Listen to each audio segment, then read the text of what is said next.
Take a look at, rather than designing realistic goals, is how can you design the most inspiring schedule for your day and your week so that you're optimizing who you are and what you can contribute to this world. And I can tell you that one of the biggest differences that I made that allowed me to create the results that I'm really proud of is designing my day with intention and being really, really clear about when I'm going to bed and when I'm waking up. You know, computers are made to run non-stop, right? We can turn them on, we can hammer away all day with not taking a break, and pretty much they're gonna keep running day after day because they're a machine.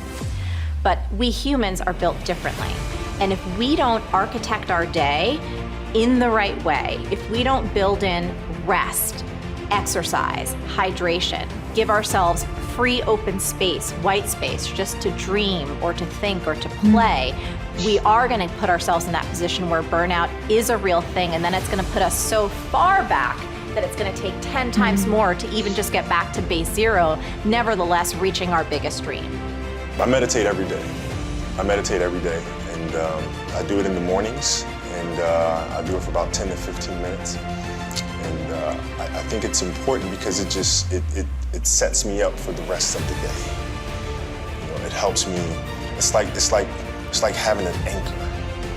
You know, if I don't do it, I feel like I'm constantly chasing the day, as opposed to being able to be controlled and dictate the day. Not that you're, you know, calling the shots on what comes forward, but the fact that I am set and ready for whatever may come my way. You know, I have a calmness about whatever comes my way, and a poise, and that comes from starting the morning off with meditation. For me, it's really just listening to my inner self. That's basically it. Like you sit in silence, and you just allow these thoughts to come forward, and you get a chance to observe the self and things that may be lying beneath the surface that if you don't have that time to sit quietly on your own, you'll never pay attention to. You know, because if you think about it, like, you know, the reality is we're paying attention to so many things that are going on around us. We're constantly taking selfies, we're constantly taking pictures to post on Instagram and all these other things, and we're constantly observing everything that's around us, but we don't take the time to really observe what's going on inside of ourselves. And that's what meditation is for me. The truth is that we can all, at any stage in our life, create a life of no regrets. There's no limits, there's no impossibility, there's no stopping point. There's not a point where from that point onwards, you don't have a chance. You always, always, always have a chance. Regret has some really important roles. The first one is that it helps us make sense of the world from our perspective for one of the first times. See, most of us have spent our lives learning what's important to us based on maybe what families taught, what communities taught, what parents taught, what education taught, whatever it is. When you start regretting something, when you think you did something wrong, when you start thinking that I could have done something differently, you're making sense of the world from your perspective. It's crazy how powerful this is, right? You're starting to make sense of the world from your perspective. The second thing is, it allows you to avoid future negative behavior. Challenges are what really grow us. You know, your life is a great story. You know, every person's life is a story. And the question is, some people's story is a warning, some people's story is an example.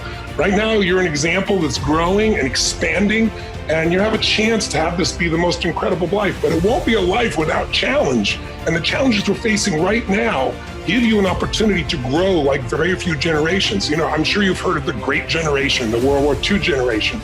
If you watch a great movie, if you read a great book, you know, the size and the power of the hero, how much you become as a hero is defined by how tough an obstacle you face, how difficult is the villain, the opponent. And so sometimes when I've been through the toughest times of my life, one of the questions I've had to ask myself or note to myself is, I finally have a really worthy opponent. This is scaring the hell out of me, or this is challenging me, or this is making me crazy. But I also know in my gut and in my soul that if I can push through, it's just like you've done in these years. You've pushed through tough times, I'm sure, many of them. But as you push through those, you become more. And as you become more, something magical happens. You don't just grow, you expand in your spirit and your soul and your capacity and your skill. And all of a sudden, fear becomes less and less a part of you.